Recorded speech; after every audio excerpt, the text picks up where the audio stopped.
Hey everybody, Jeff Zimfer. Welcome to this episode of Mortgage Marketing Radio. I am your chief truth teller. And if you're here for the first time, thank you. Thank you for tuning in. I hope you enjoy this episode. And if you've been here for a while, hey, welcome back. Thanks for being here. If you haven't yet taken a moment to leave us a review, that would be incredibly helpful. It's a way for you to perhaps give back to us as we give to you.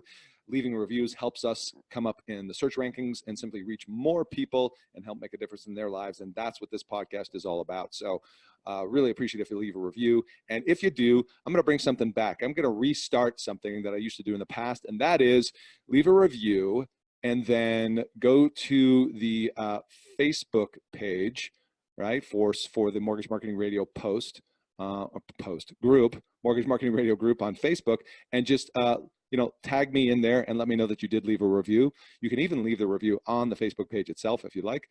And for doing so, I'm going to send you a free t-shirt. I only got two sizes, large and extra large. So if you guys are mediums or smaller, sorry, you're going to have to bulk up and grow into it. But these shirts, at one time, they were so hot, I couldn't keep them in the shelves. They're nice and soft and cottony and high quality. I don't skimp on anything around here. Only the best for my listeners. So that's how you get your free t-shirt. Leave me a review. Let me know that you did. Tag me, email me, message me on Facebook, and we'll get you a Mortgage Marketing Radio t-shirt. And the only thing I ask is that when you wear your swag, tag me with the swag. Do a swag tag out there on the socials, whether it's Instagram or wherever, right? You can do hashtag wherever, depending on the channel you're on. For Instagram, it's more at Mortgage Marketing, Facebook, whatever, you know what to do. Swag tag, that's what it's all about. Okay, so secondly, this episode is brought to you once again by the Mortgage Marketing.pro membership. And if you're looking to take your business to the next level, you're looking to get more success with real estate agents, you're looking to build your personal brand online, perhaps get started with video marketing, Facebook ads, or the like, that's what we do for the community of mortgage loan originators at the Mortgage Marketing.pro membership. I put up an 8-minute video, goes through everything. You can simply go over to Mortgage Marketing.pro and check it out. Okay, and of course, if you haven't yet checked out our friends over at the Industry Syndicate, do so, because they are real estate's first media network. It's kind of like the Netflix for real estate, right? You're looking for more good shows? Well, guess what? That's where to find it. industrysyndicate.com. Google them, look them up. Good peeps over there, good shows, good content. Okay, let's get into my very special guest for this week's episode of Mortgage Marketing Radio. I'm diversifying a little bit. Some of you have told me you do want to hear more real estate agents on the podcast, and for a variety of reasons. And today, my special guest is Alex Wang. Alex is a superstar, rock star, media celebrity, if you will. He wouldn't probably call himself that, but I am. But, he's really gotten a grasp of this whole become the digital mayor, to use Gary Vaynerchuk's term there. As a matter of fact, he got that idea from sitting in one of the Agent 2021 conferences, and where Gary talked about becoming your digital mayor and producing content. And immediately after that, Alex hired his own videographer, like his own D-Rock, and had him follow him around, documenting a day in the life, creating content. And now he's got his own YouTube channel with tons of videos, thousands of views. He's built an incredible personal brand in a very competitive market up in the Silicon Valley, Palo Alto area. And in 2018, his personal branding, his content strategy paid off in a super competitive market. 56 transactions for about 80 million bucks. So basically he sells about a home a week. A home a week. Hey guys, that's pretty damn good, right? So Alex, what we do is we kind of unpack what caught my attention originally about Alex is that, first of all, he's an advocate for the real estate business. This would be an interview you want to share with your real estate agents, right? Because Alex is the real estate evangelist, and he's got a great perspective on success as a real estate agent, what it takes truthfully, right? We tell the truth here on the Mortgage Marketing Radio podcast. Alex is telling the truth as well. So we're going to unpack this discussion. We're going to jump into things that like personal branding, more about his becoming a digital mayor concept. What should agents be talking about? That's originally how he got on my radar. I saw him talking about that. I'm like, Alex, would you come on the podcast and share what you think agents should be talking about, which is helping you? As a matter of fact, he told me 50% of his 52 transactions, 50% of $80 million all came online. From people finding him, searching, Googling, finding him on Yelp, looking at reviews, all came from online. So we have a nice frank discussion about, right, agents and lenders who have told me, hey, I've been in this business for 15 years. I'm not on Facebook. Why do I need to be online on social media? We're going to answer that question in this conversation.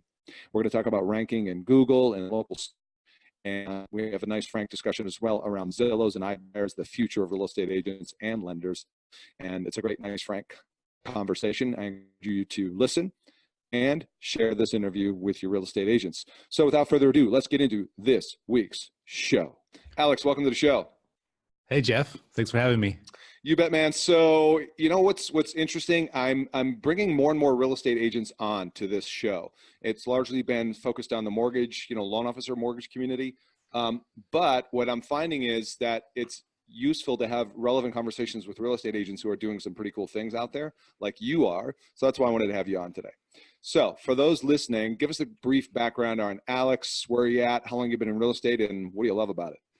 Yeah. So, I'm a real estate agent here in one of the fastest markets in the world, Silicon Valley. I've been selling real estate for 17 years, done everything from being an independent agent to joining a team, to having a small broker owner of a small boutique firm, to having acquired by a larger company, to being a leadership team, and now running my own team. And so I've done all, I would say not all of it, but I've done a lot of it.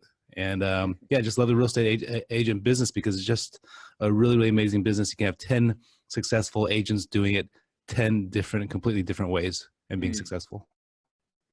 Yeah, that's interesting. So I want to come back to that actually, because there is no, he talks about how you have to be like everywhere on social media, or you got to be doing this or that. And I'd love that. We'll come back to that in just a second. Okay. So I'm going to make a note on this here.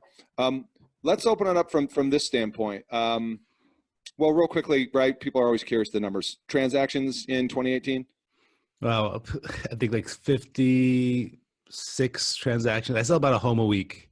Right. And average volume, I waivers in the past couple of years, but anywhere from 80 to 125 million. Awesome. Yeah. And that's a tough market up there, isn't it? Competitive. It is extremely competitive. I mean, just when you have everything moving so quickly, and obviously, we have very, very high price points, thankfully, right? Yeah. That, it does get very, very competitive. Yeah. So you came across my radar originally. I believe it was an interview that or a clip I saw of you in a video. And what you were talking about is what agents should be talking about. And correct me or maybe guide me a little bit on the context. I assume what you meant by that was in their branding, in their, if they're showing up online and social media. Is that what you meant by, what agents should be talking about? Yeah, I think, well, one of the things about being out there, being in front of people is, what are you going to talk about? And I think agents have to have understand their own value, and then be able to how to promote that to others and explain, and not try to either pretend that they know something that they don't, pretend they know something that they're not talking about, or if they're trying to just act as if or try to fake it. Mm-hmm. I think that that authenticity when you go online and share is super important. And so that's what I was referring to. So do you think they should be talking about, you think they should be talking about real estate time? I think it should be a part of it, but I don't think it should be every single week. Every single post should be, hey, look at my new listing here. Check out my new Lamborghini, that kind of stuff. I was really disenchanted. I was part of a reality TV show, and they came up. Crew came up. I said, wow, I'm going to be on TV. I was so excited. Crew said, make sure you come to the first shoot day and bring 7 changes of clothing. The 7 changes of clothing. What do you mean by that? And apparently they shoot the 7 days all in one day. And so shoot this, and then I take off my change clothes and shoot again. And it basically looks like it spans the whole 7 days, and all was completely fake. And so I was disenchanted. And I said, I really want to be able to share with people what it is to truly be a real estate agent. I mean, there's so much behind the scenes that people don't know about, and it's not an easy business. I mean, it's simple. It's just not easy. Yeah. And so that's a great transition actually into the other thing I noticed you're doing on your YouTube channel and stuff. And by the way, we'll put links to everybody listening. If you want to go check out everything we talk about, there will be links in the show notes. But speaking of that, like a day in the life of a real estate agent, you started documenting that. And if I recall, was the whole Gary Vee thing, right? Document your inspiration for that?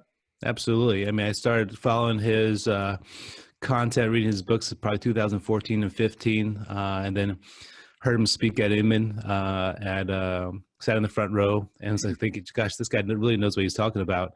And I could really see the trend towards that direction. And so I ended up hiring a D-Rock, or, a videographer to follow me around for a year. And, we're still editing and, putting that content together as we speak. And I'm looking at, oh, really? Putting it together as we speak. How long have you been working with the videographer?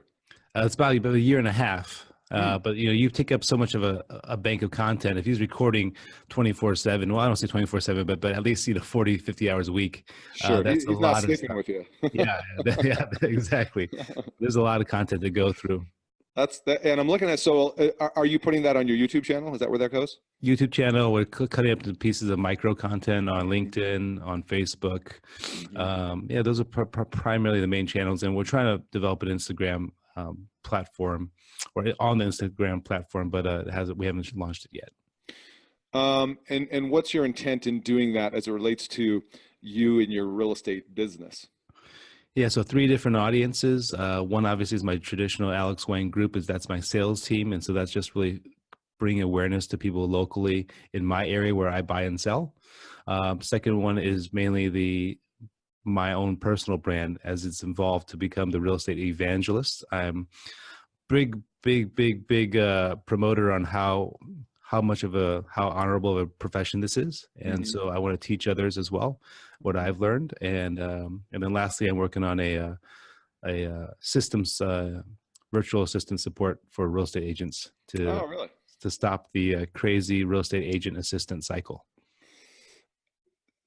Explain what you mean by that. So, I mean, basically what happens typically is a real estate agent starts off, if you don't have an assistant, you are the assistant. Yeah. And so they spend their time, pushing paperwork or doing whatever. Finally, they get to a point where they're selling some real estate. They need to hire an assistant. Yeah.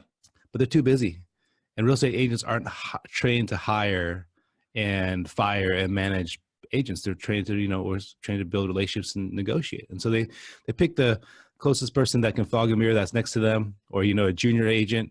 And Right. that works out for maybe 6 months, 7 months. And then what happens? That person, that assistant, either decides to move out of the area, or even better yet, looks at the agent and goes, wow, you're real estate is really easy. I'm Mm. going to do that too. And they end up becoming your competition. And then you got to train and fire and hire again. And so, my goal is to be able to help support agents, try to help them to kind of break that cycle. How many assistants do you have, or how many people support you?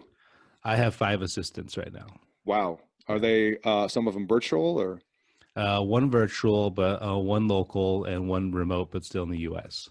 And they have different roles, obviously. Mm-hmm. Yeah, and I consider my team members on my team as assistants as well, just like I'm their assistant sometimes as well. Everybody's all in together, right? That's right. One big happy family. Right. So what's been the impact for you and your business, right, in terms of generating listings, buyers, whatever, when you started documenting, a day in the life and putting it out there? Yeah, it was interesting because I can't really say that I got 3 more listings or X amount of listings, or X amount of dollar revenue from getting my personal brand out there. I can say that definitely it did help with awareness.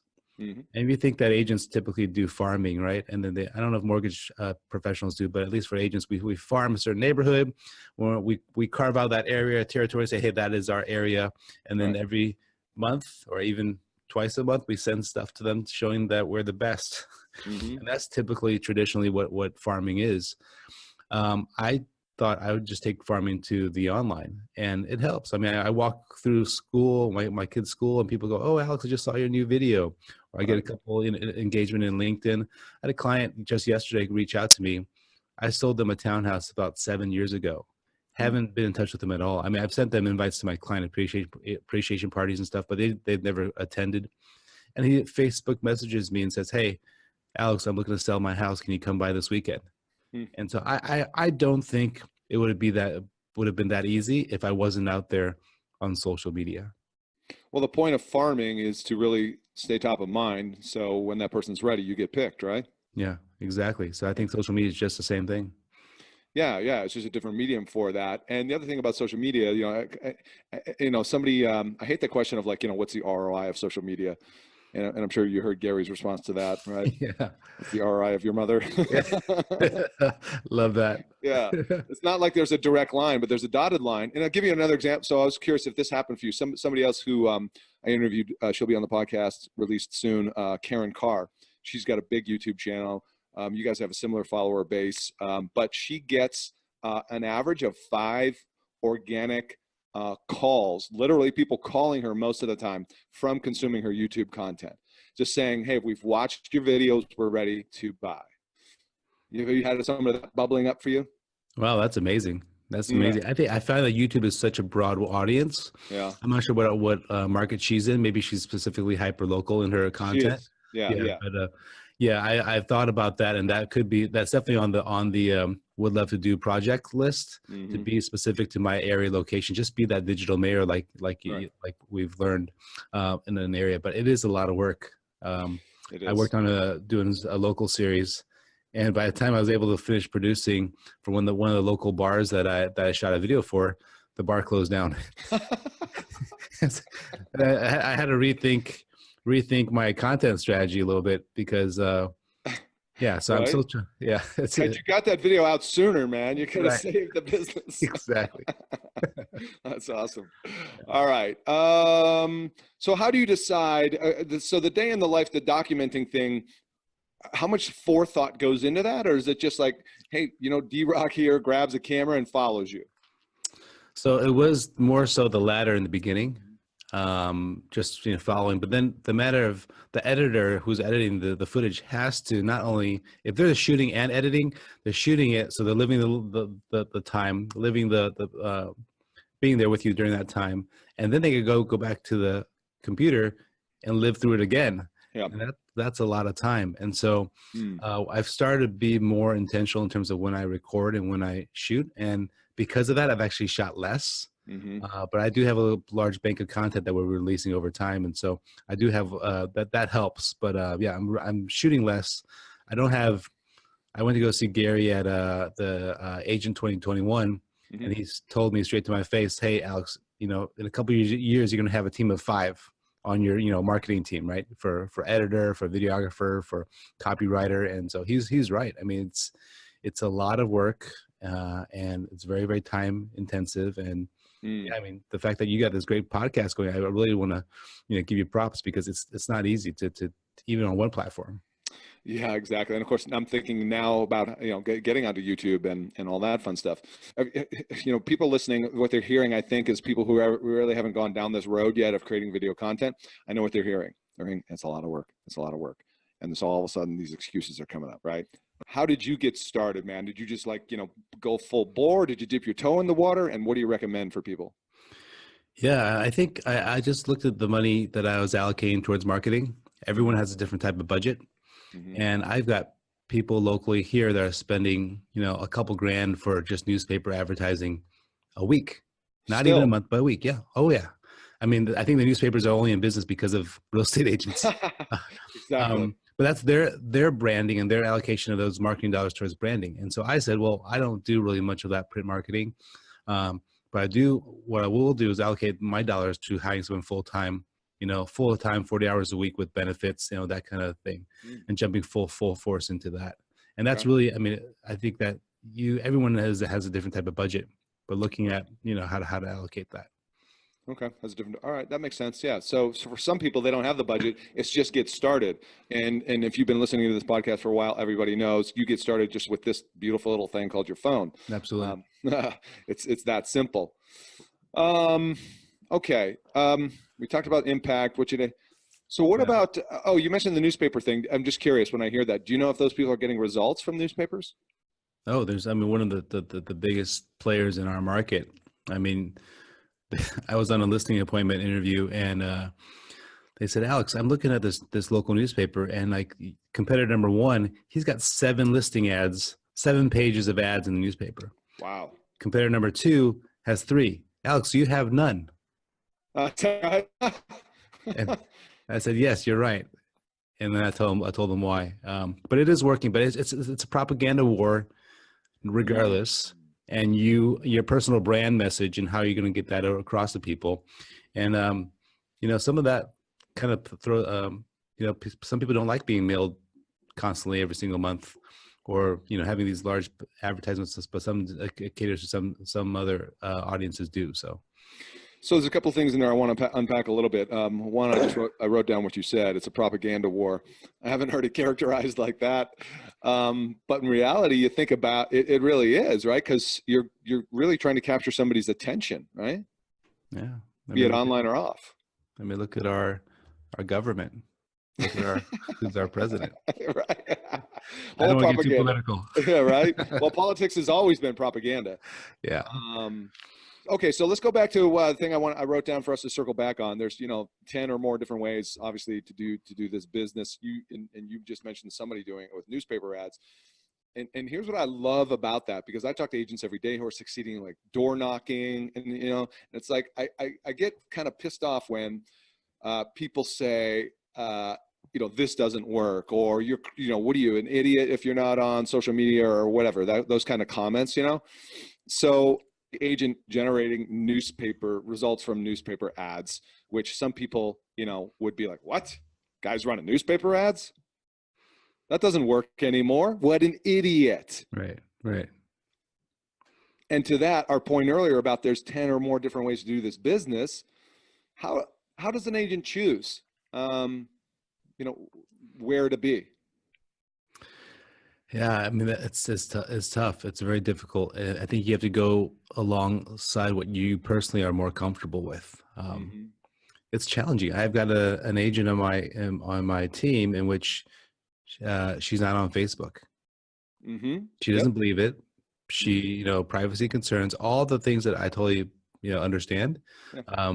But I feel like in this day and age, that if she's not going to do that, then she needs to figure out something else that works for her.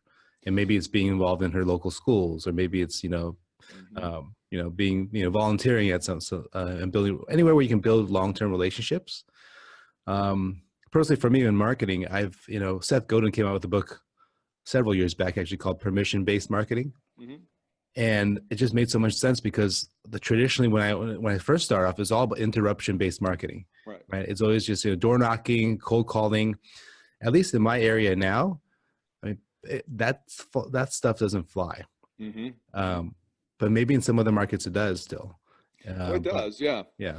I'm curious about the person who's not on Facebook, but you were suggesting, the other more traditional methods, right? School, soccer, baseball, whatever. It's funny, I was writing about this actually this morning, because I've had that same thing come up. I had a loan officer kind of get angry with me. When he asked, his same comment was, hey, I've been doing this business for 15 years. I'm not on Facebook, never gonna be. Why do I need to be online? And basically I just, I was probably a little saucy that day, but I said something to the effect of, well, look, I mean, even if your business is 100% referral, is that right? Okay, great. Well, what's the first thing that referral does before they call you today? By and large, they're going to look you up. And so somebody said to me the other day, I wonder how you feel about this, is today online, whether it's Google, Yelp, wherever you get found, right? That is the equivalent of the Yellow Pages 30 years ago. Like, how did you get found 30 years ago, right? Yellow Pages, people look you up, and it's like, well, if I can't find you in the Yellow Pages, are you legit? Are you real? And nowadays I'm wondering, like with your friend who's not on Facebook, even though you've got that like circle of influence business, we know they're still looking you up. So does that then play into some doubt or some questions about legitimacy if I can't find you online? Oh, absolutely. And to your point, to that gentleman, or that loan agent, I would say, do you know Blockbuster and Kodak? Right. Yeah. I just want to stick with their old ways. But going back to, I think social proof is what I call it, right? It's being able to be, proof online. People, word of mouth was back in the day. It was like, hey, you got to use Jeff. He's a great mortgage guy. Got to use him. And then he tells a friend, hey, and the friend tells another friend. It's word of mouth. Now it's word of keyboard. And word of keyboard is by far so much more expansive, right? In terms of people read an online review about you and see what you're doing and the work that you do. That shows credibility and social proof, and that other people are working with you, and that reinforces it. And I have competitors in which, I get selected as the agent because they go to other competitors' websites and they both look the same. Exact same templated website with just a different picture. And, do you want that to be the type of marketing that people use to market your home? Interesting. So what you're saying by that is, that cookie cutter thing, all websites look the same, but they come to Alex's website. It's thoughtful, it's unique, it's different. It probably highlights you in some unique ways. that's important in getting chosen as well. Yeah. Yeah. We're not templated, we're not templated real estate agents, right? So we shouldn't be using template websites. We should use something, really, really focused on our own personal brand.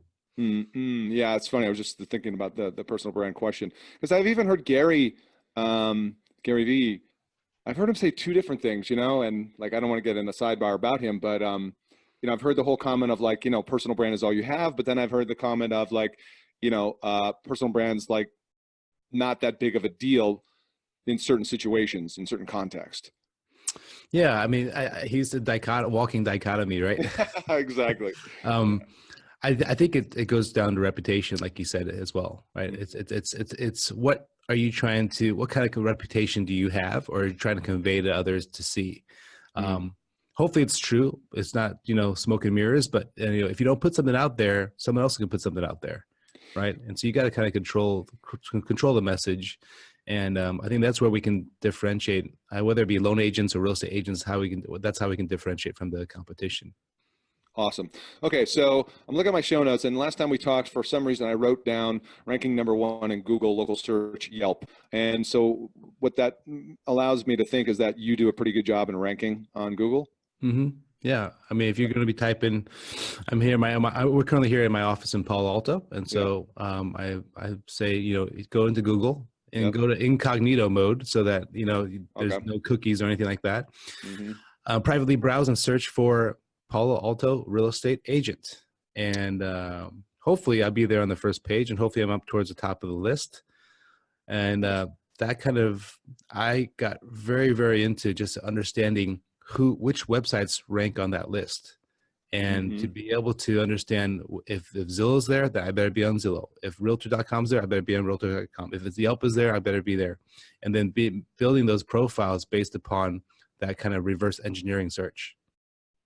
Yeah, so you are #1 in terms of local, like when the map comes up for local search. Oh, good. For sure. Yeah. And then let me see. You probably have more than one feature. Yeah. Then you're like 4th down as well. You got Zillow popping up, Yelp. Yeah. That's probably a scroll link to past you the on Yelp. ads. Yeah, scroll past the ads. Those organic, and organic is really where I really wanted to focus on rather than paid. But now if you have the budget, doing both it just accelerates it even more. So it's called Google. I'm not an expert on this Google local search. I had the guy from Yext on here though a while ago, so I should know that. Yeah, Google My Business is the Google program. My Business. Thank you. Yeah. It is free. And whether you are a real estate agent, a mortgage agent, or a coffee shop, you better be on there. It's very cool. In fact, here, I'm looking here. You see that there's a little blue sign right there. It's one of my reviews. Google actually took the review and sent me a big poster of my review. Oh, no way. And I thought that's pretty cool. So Google My Business. Yeah. Google My Business. Yeah, I think it's google.com/business or something like that. But you Google it and you'll find it. And so what do we need to do to kind of get present to show up in Google? Just create a profile, add some pictures, basically write a little bit of copy in terms of your background. It would help to have social proof, which comes from reviews of people that have worked with you. Yep. I recommend you not try to game the system and try to tell all 10 of your immediate family members to sort of review you at once. Right. Definitely, I think they're looking at organic reviews, and so let it come organically. And you can you don't have to be. I've got I don't know, on Yelp I've got like maybe 115 reviews. You don't have to go from 0 to that. I mean, it took me since about 10 years. That's all to get there. That's all. But you can start with just having a couple, because I mean, if they're going to be looking at you and the other 2 competitors and trying to choose somebody, at least you have a couple of reviews, shows that credibility and the social proof that someone's worked with you and they've had a great experience working with you.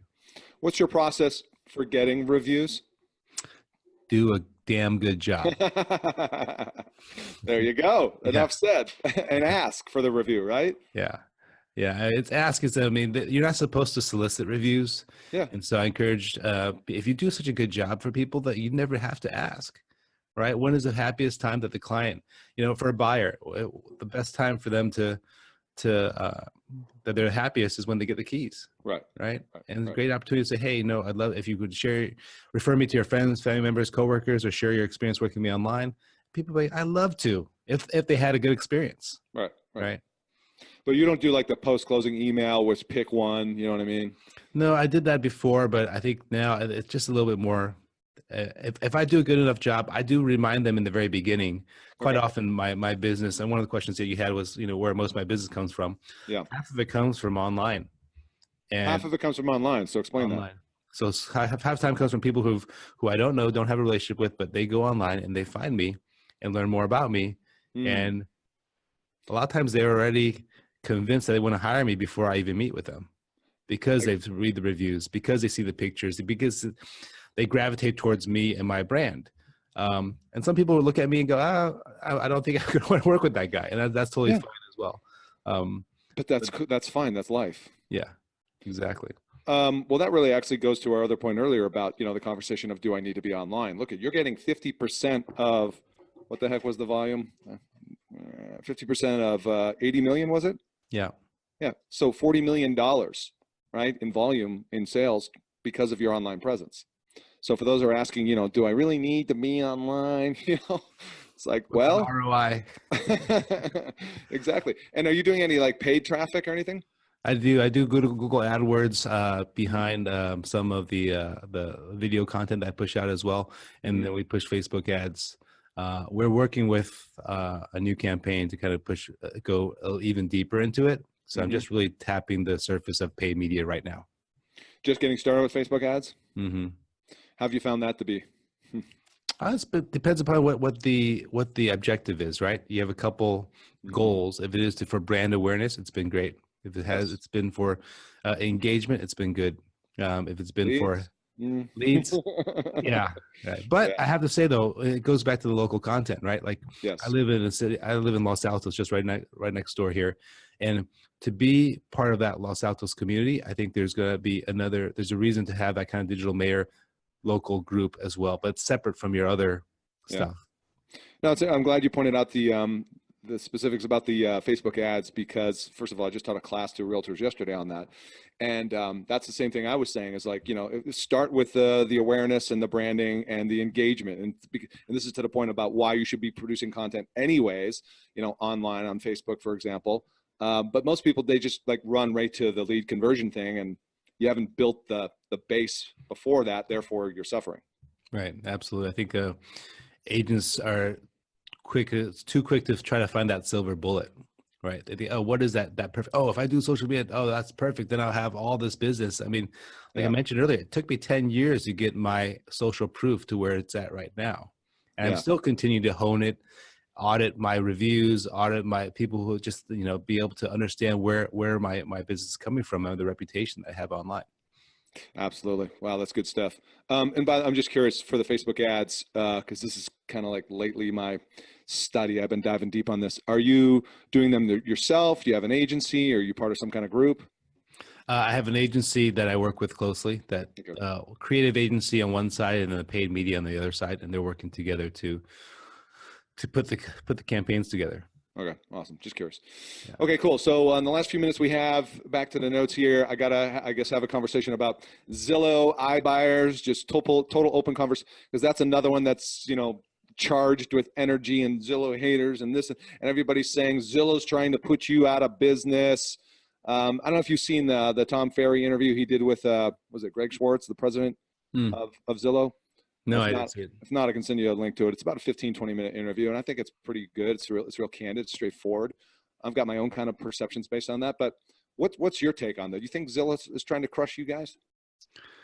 I think if that crushing us makes them money, I think yes, for sure. I mean, I advertised on Zillow. I made money on Zillow, and I paid a lot of money on Zillow as well to get those leads. But those were leads. Those are not relationships. And I tell agents that I train, I said, hey, guys, stop buying leads and start building relationships, because that is really where the focus of the real estate business should be. But all these disruptors, quote unquote disruptors, right?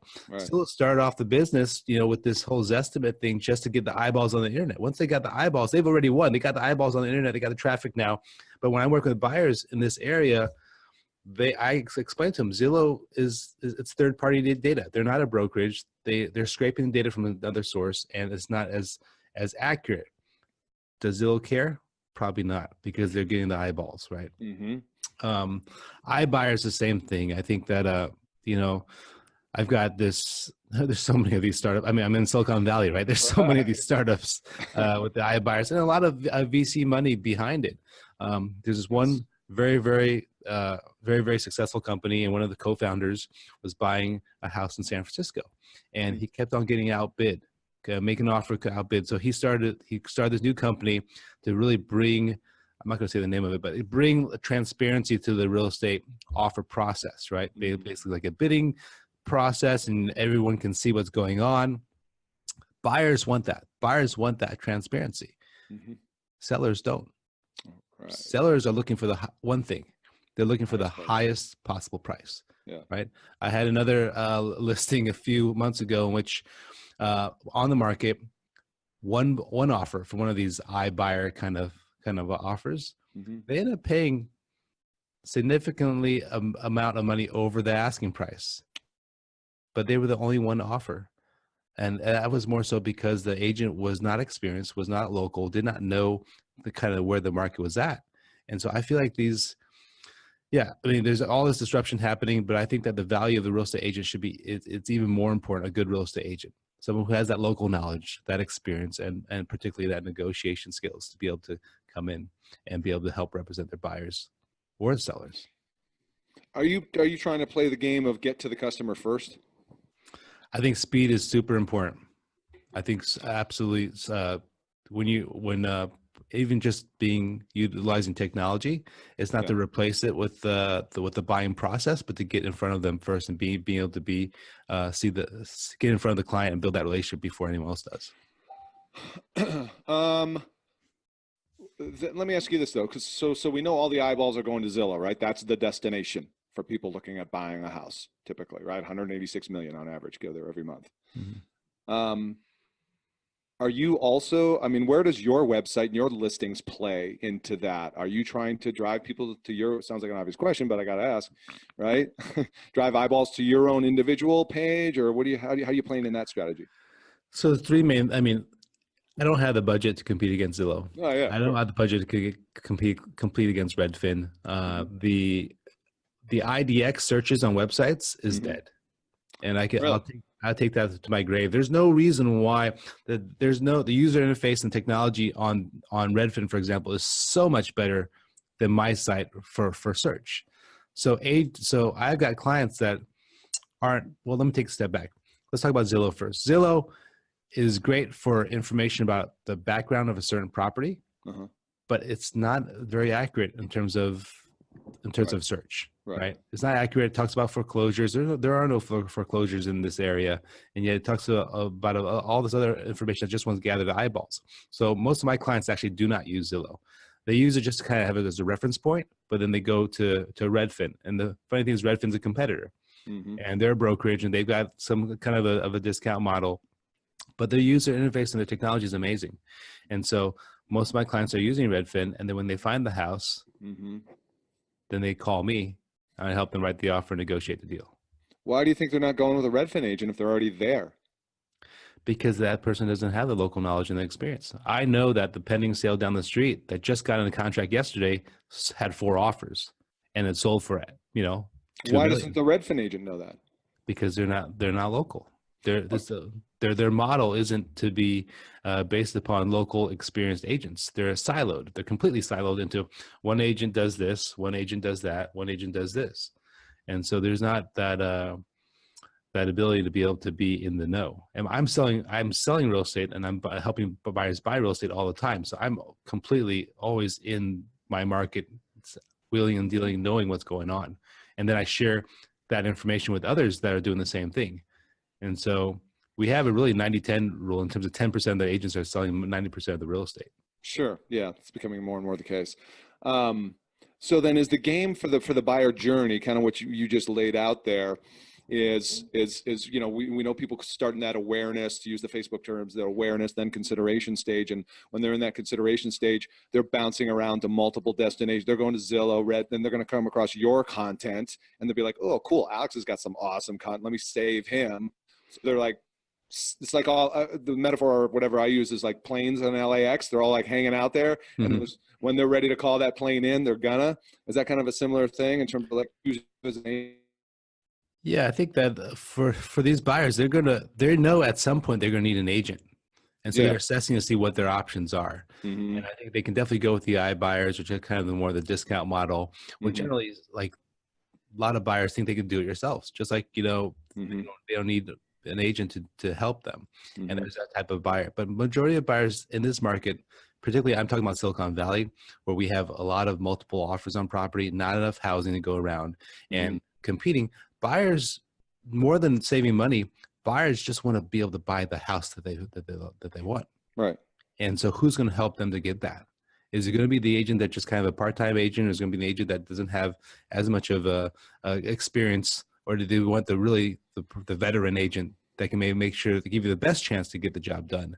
And so when they look for that, that's really where I want to be, is that it's part of that consideration or hiring process. So it comes back to trust then. Absolutely. It comes back to trust, and trusting that, the right real estate agent's going to, add that value by their local knowledge, experience, and negotiation skills to get you the house. And you're leveraging content, your personal brand, your personality, being a real and authentic, and that's how you're creating that trust with people online. Get found, people like what you do, and they're like, I think I'm going to choose Alex. Yeah, absolutely. That's pretty much what it is. Awesome. Okay, cool, man. Listen, I know you're busy. I got another meeting pending here. Last question, I guess, closing out is, what are you trying to do different in 2019? What are you adding to your mix of marketing? I think I'm going to be diving deeper into those three various channels that I mentioned, right? For targeting real estate agents, but locally as well for my real estate business, and then just continue to help other agents be better. So I'm really changing my role. I'm a real estate evangelist, right? So I am a evangelist of the real estate industry, and why it is such an amazing job to be a real estate agent, an honorable profession. And so I'm just going to continue on that path and kind of see where it leads me. That's awesome. We're going to put links in the show notes to everything for you in terms of your online properties. Is there anything you want to give us additionally, though, if people do want to connect with you? No, I mean, probably easiest way is just to tweet me at Alex Wang. On the Twitters, huh? All right. Yeah. Love it, man. Well, listen, appreciate you making time very much. And listeners, as always, thank you for tuning in. We appreciate you. And if you like this episode, you know what to do. Leave us a little love out on the socials, and we'll see you on the next one. Bye for now.